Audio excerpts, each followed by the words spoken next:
I had somebody ask me the other day about testosterone, and we were talking about being natural and stuff like that. And they said they didn't want to do testosterone because they didn't want to do any pharmaceuticals. Uh, I wanted to kind of make, I understand people have different definitions, but I kind of want to share the idea. Um, so, and you can look this up. This is going to sound crazy, but look this up. So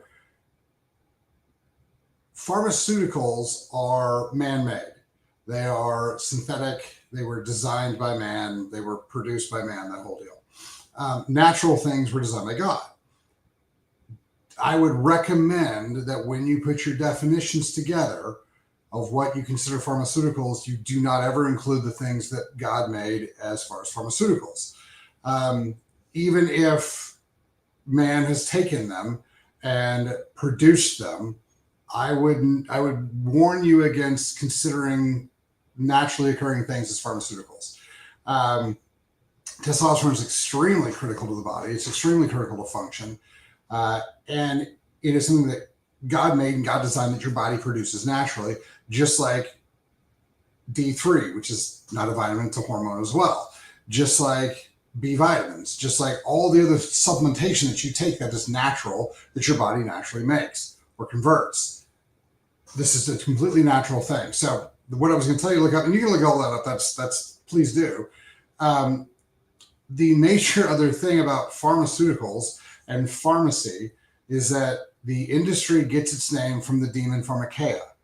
Pharmakeia, and you can look this up in the Bible. You can look this up. Pharmakeia uses sorcery and potions to deceive men's minds, to steal their health and their wealth. That's what Pharmakeia is. And that's literally where pharmacy and pharmaceutical took their name on purpose. Pharmakeia is a Greek word that's older than the Bible. And the pharmaceutical companies saw it, knew what it was, and chose that as the name that they should embody for what they're doing. So, and you can Google all that. Now it says like, well, it meant something different. It didn't ever mean something different. It was before the time of Christ. So Pharmakeia is over 2,000 years old, and pharmacies have not been around for 2,000 years. So they took their name from Pharmakeia on purpose because of definitions. That's really where it is. They've tried to change that on the internet, but that's where it is. So when you start looking at the things that have been developed around naturally occurring things, you can have your discussion on that. But if you look at the major things that are being produced by Pharmakeia and by the pharmaceutical companies, you've got SSRIs, which we know that you can have substantially better function from improving gut. You don't have to take the drugs. They don't even really work. They don't do what they're supposed to do. But they do blunt and numb things. So people do things, say things, and act in ways, including what we're seeing with some of the violence in their country. They do blunt the body's ability to stop that. So they do create more harm. They do increase more suicidal tendencies. They do increase more violent tendencies. And they don't really, according to research, they don't really help the people that much. Cleaning up their gut, if you're trying to get more serotonin, this is, again, please look this up. Cleaning up somebody's gut so the body can produce more serotonin would end up giving the brain more serotonin than any SSRI would. So why don't we teach cleaning up the gut instead of just selling drugs that we know by research aren't really getting the job done? It's a good question, but it does lead to violence and that type of thing. Why are we telling everybody that cholesterol, which is another thing that's naturally occurring, made by God, is so horrible and terrible when we've known for a long time it's not? Well, because we have drugs to sell that specifically damage the liver and create long-term secondary, tertiary, and quaternary damage to the body that you then have to use more drugs for. Why are psychedelics illegal? Now, psychedelics and cannabis, right? Because you take a look at both of those, and you're like, why are these illegal? And they're like, well, because people use too much of them. Dose is a thing. And I've been one of those people who've been on top of everything. Dose is 100% a thing for sure. But, you can kill yourself by drinking too much water. You can overdose on magnesium. You can overdose on all things natural. There is an amount that is too much. But the idea that we shouldn't use cannabis for pain, or we shouldn't use cannabis for anxiety or PTSD, or we shouldn't use psychedelics for addiction, we shouldn't use psychedelics for depression and anxiety, we shouldn't use psychedelics for awarenesses and personal development, I think is absurd.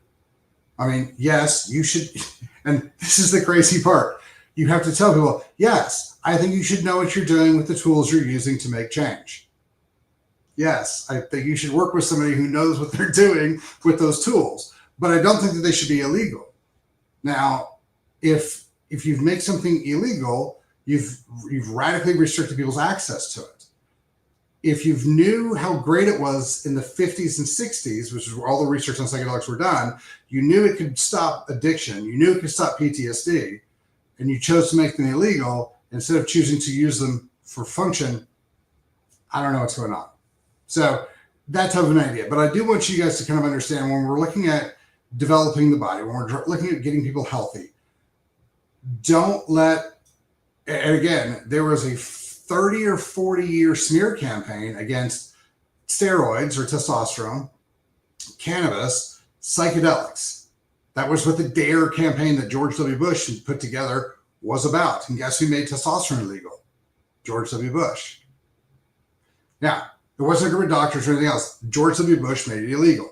And then he told you how horrible all of those things were and that you should use pharmaceuticals instead. So just as an FYI. So testosterone is 100% natural. It was designed for your body. It was created for your body. Your body was created in part with testosterone. It was supposed to be something that you had, women and men. And it is phenomenal when it's in the right range. So when you get the dose proper, when the amount you're taking is right, it's fantastic. And if you get too much of it, if you work with people who don't know what they're doing, you will have side effects. Just like B vitamins. If you ever taken a pre-workout and your skin got all red and flushed and you felt like you had a sunburn for 10 minutes, that's B vitamins. That's an overdose of B vitamins. If you've taken too much magnesium and your stools got loose, that's an overdose of magnesium. You took more magnesium than you should have for the needs of magnesium. This is how all of these things work. So, there are people, like I said, there are people who die from drinking too much water. They become hyponatremic. So yeah, everything that can do good everything strong enough to do good is strong enough to do bad. We've said this lots and lots of times. But what I don't want people to do is start to believe the lies from the pharmaceutical companies and from Pharmakeia that testosterone is one, a man-made product, because it's not, God made that one, or that two, it's unnatural to put the proper amount of God-made natural chemicals into your body. It's kind of like my favorite thing was, from a lot of the medical stuff is when diet and exercise fail. I'm like, oh, well, I talk to patients about this all the time. I'm like, so your diet and exercise failed? They're like, yeah. I'm like, oh, that's too bad. What was the prescribed exercises? Well, my doctor just told me I should exercise. That's not a prescription. As someone who prescribes exercises, let me tell you, that is not a prescription. Here are the exercises you need to do to strengthen your body in a manner that will resist these issues or create these positive changes. Oh, you want to lose fat? Great. Here's where to build muscle for that. Oh, you want to make sure that you don't have, you have the energy, you have the health. Okay, here's what the muscle function is for that. Oh, you're having trouble standing up from the toilet when you're 75 or 80? Guess what? Someone should have been teaching you single leg or double leg squats, body weight function, when you were 40 and 50. That's prescribing exercises. When people are like, well, when diet fails, I'm always like, what diet was prescribed to you? Well, they told me to eat better. I'm like, that's not prescribing a diet at all. How did they figure out the diet you were supposed to eat? Like, did they go through and check blood sugar function? And how do you feel? And when you woke up in the morning, how hungry were you? And, how was your emotional state when you ate these things? Are you gaining fat? Are you gaining muscle? Are you losing fat? Are you retaining water? Did they go through any of this? This is the stuff that I do with people every single day. So until you've gone through that, you can't tell me diet and exercise failed. And here's the funny thing. When we put people's testosterone back where they're supposed to be, which is, again, natural products, when we give people back the supplementation they're supposed to have, so their bodies have the chemicals they were designed to have, then we exercise like their body is requiring to do to hit their goals. With diet, guess what? Lots and lots and lots of these people, their anxiety goes away, their depression goes away, their fatigue goes away, their psoriasis, their eczema, their GERD, their celiac, all the problems that they've got go away. Because again, the body is a naturally created thing. It runs on things that are naturally created, and that's how function goes. And so way before you should start throwing synthetic man-made chemicals that are designed to alter or radically damage parts of your body, like statin drugs are designed to damage the part of the liver that creates cholesterol that your body has to have to function. Why don't you go back and go, what's the original design? How was I designed to do this? Am I taking in the chemicals my body was designed and thus required to have? Do I have all of those? Because if I don't, that's a nutritional deficiency, which will have symptomatology that looks like chronic disease. Am I getting in too much of the things I'm not designed to have? Because that will increase toxic load, and that will force my body into doing things that it's not designed to do. And so it'll give me symptoms that it's not supposed to have.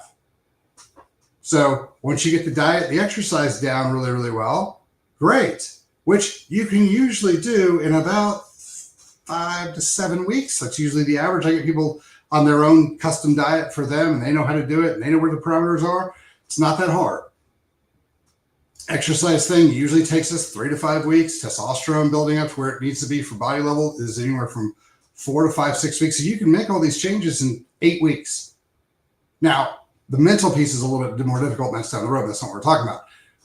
What you have to understand is that when we talk about things like testosterone, I'm not promoting pharmaceuticals, because testosterone is not made by man. It shouldn't be a pharmaceutical. It should be for sale on the shelf next to B vitamins and next to everything else. It's not, because our government is being led by Pharmakeia and the pharmaceutical companies and being told, do not let people have access to these things. So that's where it is. So regardless of all the other things, I just was using them as an example, the cannabis and the psychedelics and all those other things, recognize that testosterone is not a pharmaceutical. Now, Nandrolone, Decanate, Win, and Anavar, and Tren, and like there's a lot of those. Those are pharmaceuticals. Like they can have credit for that. And I do like some of those. But I think we should start splicing the definitions out and be like, no. The things that were made by God are not pharmaceuticals. We should all have access to these things because these are naturally occurring. And if we know how to use them, they're safe and they're good to use. Anything that was specifically designed by man that is synthetic, and that's to get it patented, it has to be 100% synthetic. It cannot be, naturally occurring. When man completely makes something, fine, that's a pharmaceutical. And let's see how many pharmaceuticals make you better versus how many natural things make you better. Because if you start listing them out, the major ones that people are taking aren't making you better, which is again why we've had pharmaceuticals and Pharmakeia have been in complete control of our healthcare system for at least the past 50 years. And if you look back, we've been getting worse every single year for the past 50 years. So the path we're on of let's go with man-made pharmaceuticals and man's knowledge is probably not the path we should be on. And everybody's coming out and being like, you know what? I went vegan or I went carnivore and I felt a lot better when I got the processing out. And then I got off all my drugs and I felt even better. So I think we should reevaluate our system. It's the most expensive it's ever been. We're giving more of our money and we're losing more of our health. And we're being conned into thinking that this is the right path. So I think that is directly the definition of Pharmakeia. So look that up, take a look at it, see what you think. But at the end of the day, I think that if you start splicing out the things that are natural and made of God and the things that are, pharmaceutical and made of man, I think that you're going to start seeing a pretty significant list of things that are really beneficial to the body because it goes with how we were designed versus things that long-term really create negative function. And those are what man's designed. So take a look at it, judge for yourself, look it up, ask questions. You guys have a good time. If you guys have any questions, hit us up, questions@chalmerswellness.com, or I'll see you in the DMs as normal. All right, you guys have a good day.